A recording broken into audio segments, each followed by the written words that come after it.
Ghostface Killah dropped his album today. Did you hear it? You said it was all right? It's all right.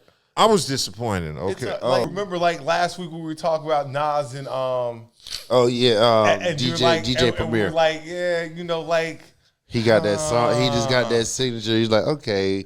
Now, here's what it is. Okay, the name of the album, Ghostface Killah's new album, is called Set the Tone, Guns N' Roses. So that's the name of the album we're discussing.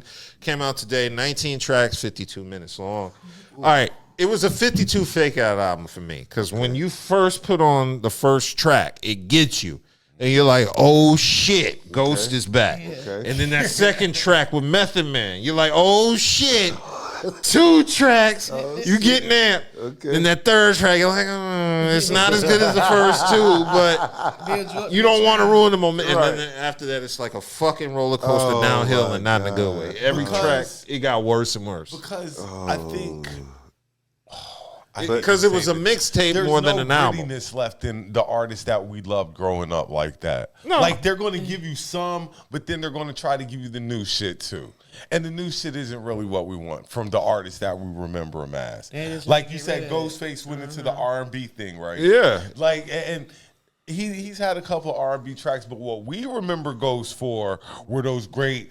Which he displayed in the first 3 tracks. No, he had some R&B tracks that was some bangers. No, I said he's had some great R&B tracks, but... So it's in between. So Ghost has given us that God grab your attention, So like Bud was talking about. So it has some classic, like those first 3 tracks. You're like, God damn. So now I gotta go.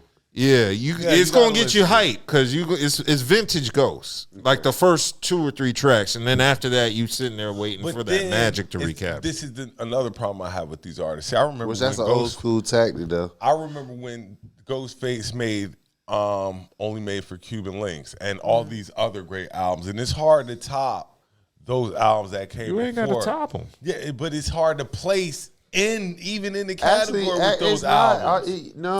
All you have to do is you can still stay to what made you are. You just have to be, make sure you are adopting the new age as well as keeping on to what got you there.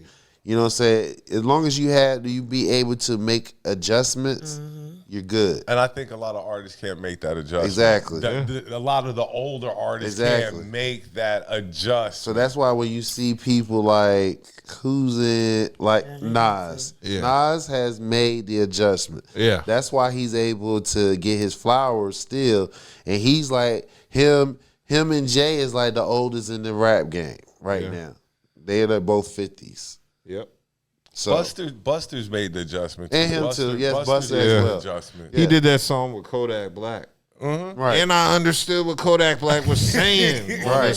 And hey, look, it seemed like since then I can understand what Kodak Black said. Because he got a nice one out right now. Condiments. That's the difference in condiments. I guess the rappers of then and now, like the then rappers are having a hard time adjusting to this new era, and only a select few of those rappers are really coming out.